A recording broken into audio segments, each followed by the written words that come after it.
Hello, and welcome to my channel, Reading Little Blue Books Out Loud. This is a Little Blue Book. It happens to be Little Blue Book number 678, and it is titled E. Haldeman Julius, the Man and His Work. And E. Haldeman Julius is the person who edited and produced and printed all these books, the Little Blue Book collection. So this is the story of the man behind the Little Blue Books. And it was copyrighted, I believe, in 1924. Yep, copyright 1924.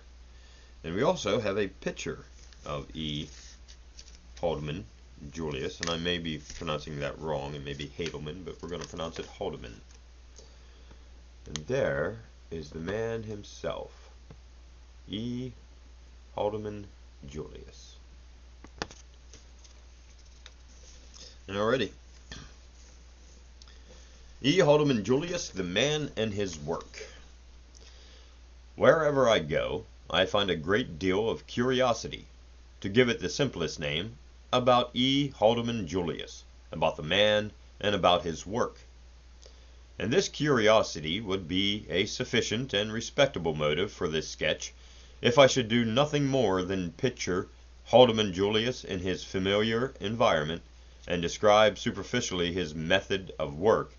I should be justified on the ground of interest alone. One thinks of the questions people ask about the man himself. The nature of these questions is fairly obvious. What sort of personality has he? How does he spend his time outside of working hours? Is he sociable or solitary? Is he much give to talk, or is he a man of few words? What are some of his distinguishing ideas, and what is his attitude toward life in general? What does he read? There come as readily to mind certain questions about the man's work. How does he select the Little Blue Books? Upon what principle? What are his relations with those who write for him? What was the beginning of the Little Blue Book idea? Does he publish good books merely for their own sake, or is there a broad unifying purpose behind the enterprise? This last is the most important question.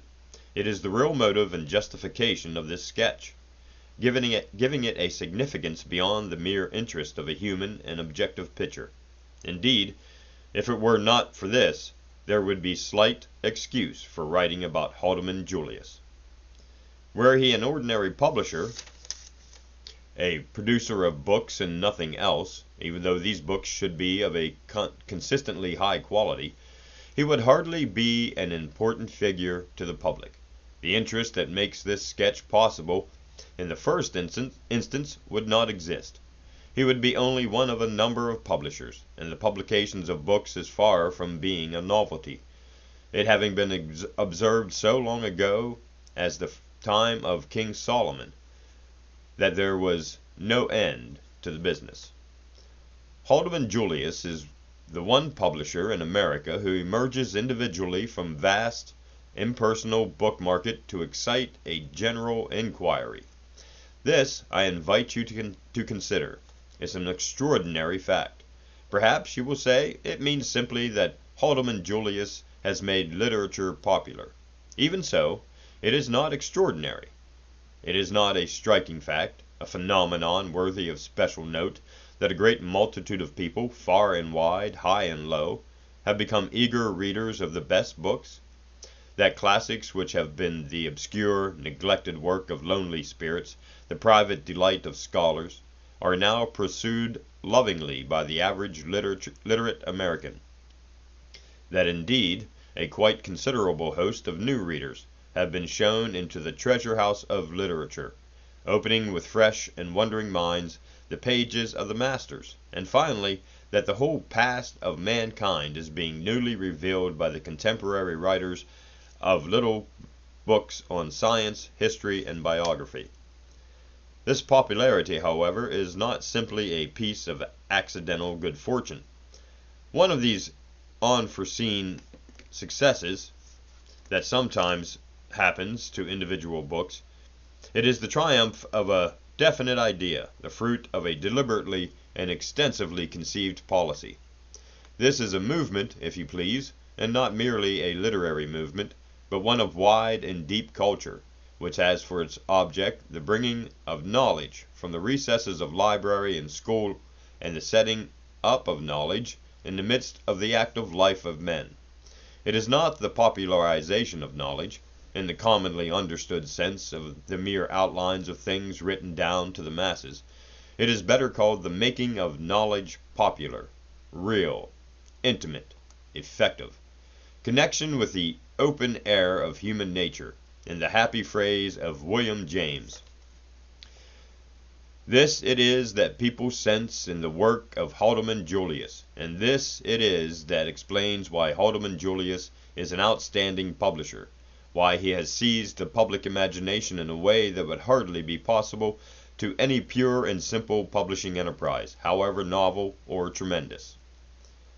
What he is doing reaches far, far down into the lives of men, far on into the future.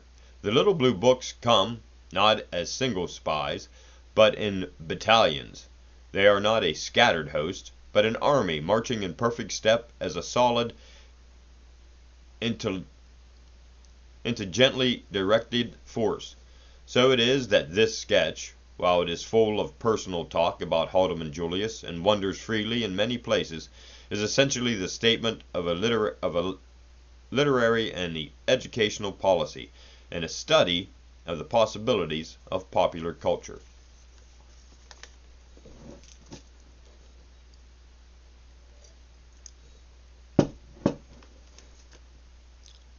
One. It will be best to say a few words about the man first, before attempting the larger discussion of his work. I think of books when I think of Haldeman Julius. I suppose that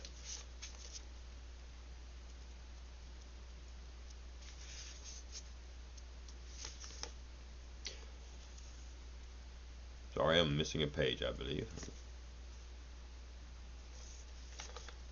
Yep, I skipped a page. Hold on a second, everybody. Sorry for the dead air. There it is.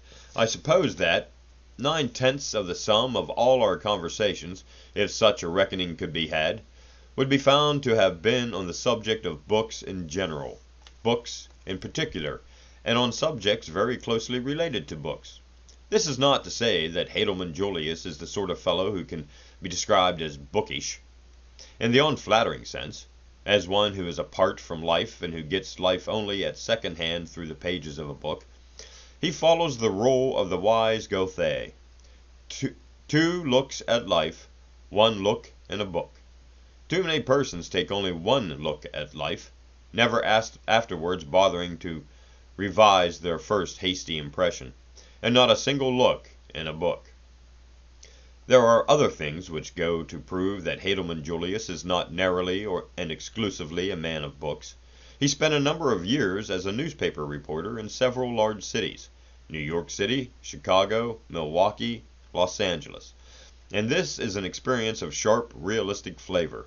Perhaps no man sees such an immense and amazing panorama of life, nor sees life at such close quarters, as the active journalist in a large city.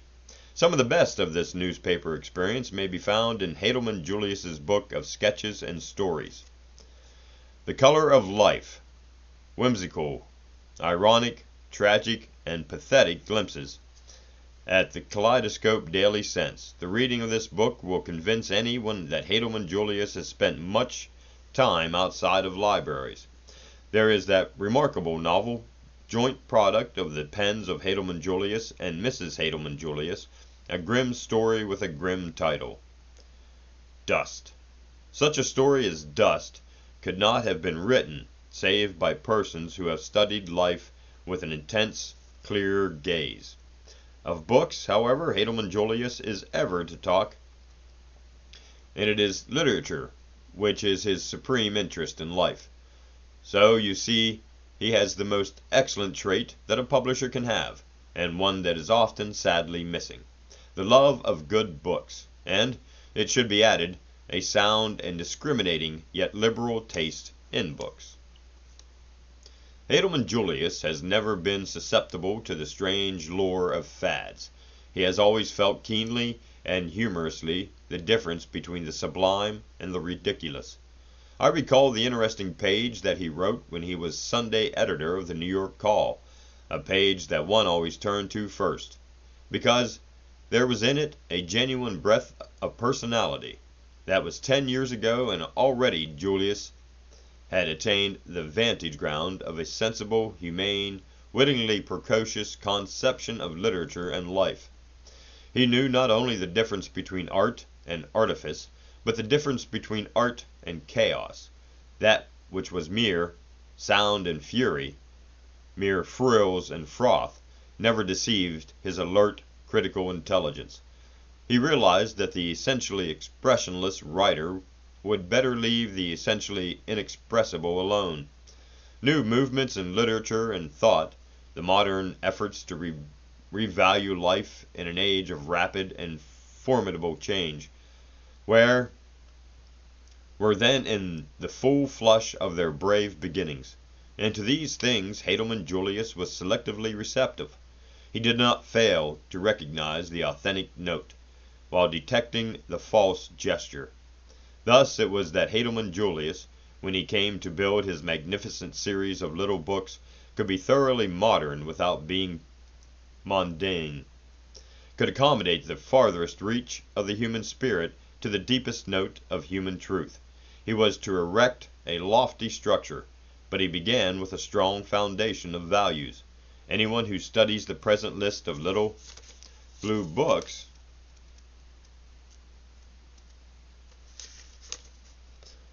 can realize how great would have been the disaster had this list been open to perverse or erratic influences, had it not been guided carefully between the two extremes of dullness and distraction. Memories of books are associated with my earliest memories of Haldeman Julius. Not to forswear accuracy, I see Haldeman Julius in the heroic performance of reading Drescher's novel, The Genius, and sometimes I think of him as still going on with the reading of it after the lapse of years. The phrase, wading through a book, is to me a picture phrase in which I see Julius with that massive red volume in his hands, sitting like Patience on a monument, reading an hour after hour, by day and by night. He kept at it. I forgot how long, until he turned the last page with an expiration of weary content.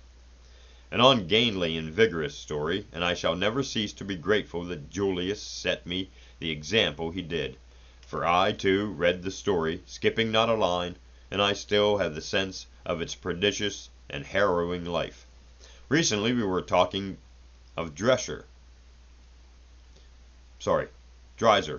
and Haldeman Julius said, "You know, Dreiser had a love for big figures moving into a spacious environment.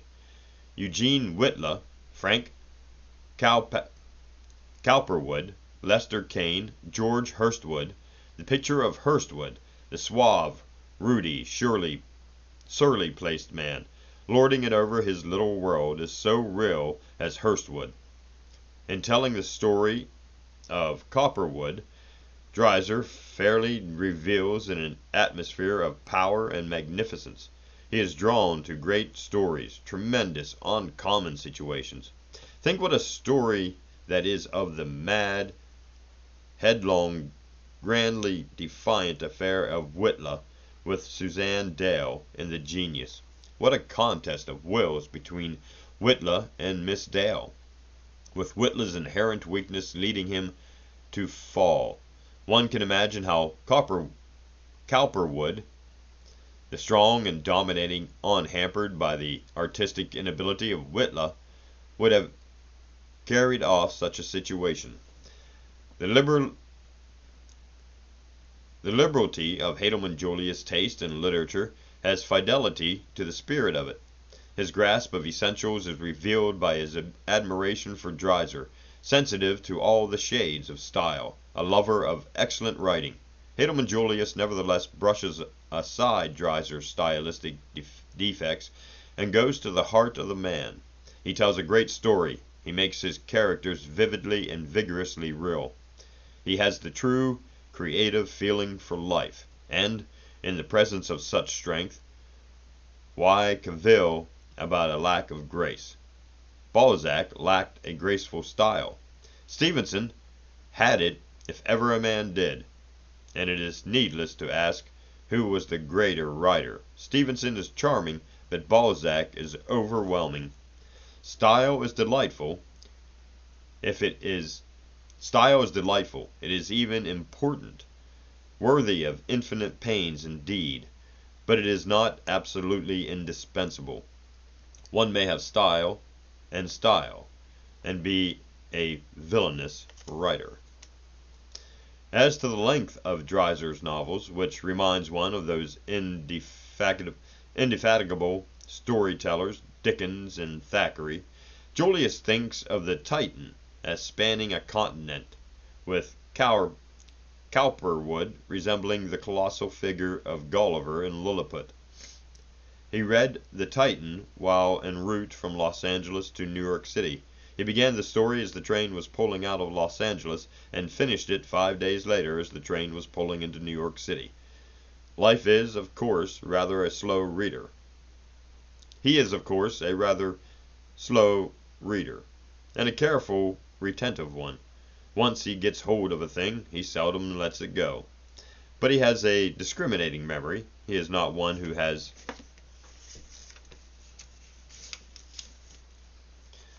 loads of learned lumber and unimportant, unassorted detail in his head. Whatever interests him and seems useful to him, he remembers clearly, and he has the art of forgetting the trifles and non-essentials. I may add confidently that he has a quite manly apathy for dates.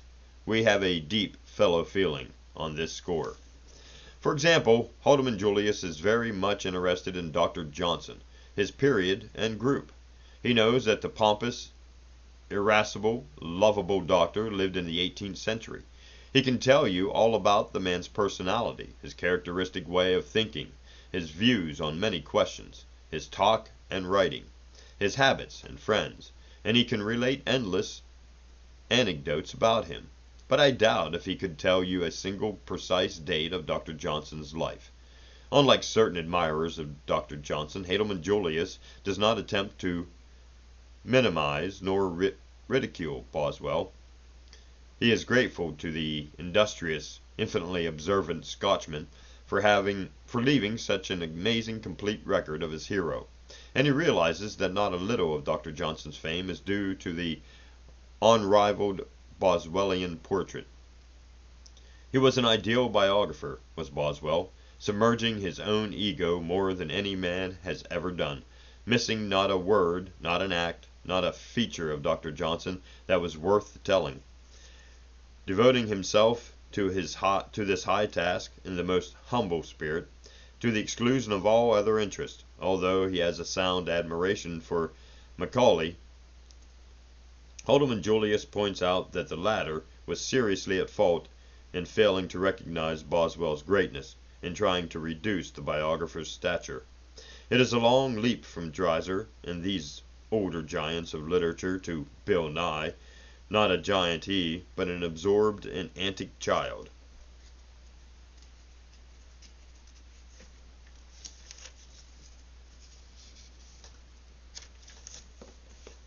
Perhaps it is unkind to tell it, though I owe unashamedly to my part in it. But Haldeman Julius, when he first came to Gerard, hearkened for a brief while to the boisterous mirth of his early American fun-maker. Not that Bill Nye held him for long. About a week it was, I believe, but Haldeman Julius's vast sense of humor, catholic and insatiable, could not resist a laugh or two in passing at the sheer, sprawling comicality of Nye. We read Nye aloud for a half-dozen of evenings, and I recall that Haldeman Julius especially enjoyed Nye's irreverent and irrelevant sketches of certain worthy gentlemen of history. Oddly enough, I remember one phrase that threw him into a paroxysm paroxysm of laughter, where Nye speaks of the death rattle of the bathtub. He was amused, too, by the definition of religious freedom apropos of an account of the Pilgrim Fathers, the art of giving intolerance a little more room. Haldeman Julius quickly got all he wanted from Bill Nye, and ever since he has been indifferent to him. I am unregenerate enough still to have an hour's fun with him twice a year. We also read Mark Twain's early sketches, and Haldeman Julius was hugely appreciative of the little narrative of Tennessee journalism, which tells of the editor's incessant duels with readers who have been offended by exceedingly personal items. Mark Twain, I need hardly add, is still loved by Haldeman Julius. Twain, the realist, the satirist, the philosopher, the Twain of Huckleberry Finn, the man who corrupted Hadleyburg, and the mysterious stranger. Another humorist who momentarily diverted Haldeman Julius at this period is Stephen Lecoq, a modern and sophisticated Bill Nye, but Lecoq also is no longer of the elect. I own that I like the Catholicity of humor. Alright, and I think I'll stop there at page 14. We'll start again in part 2 on page 15. Thanks for listening.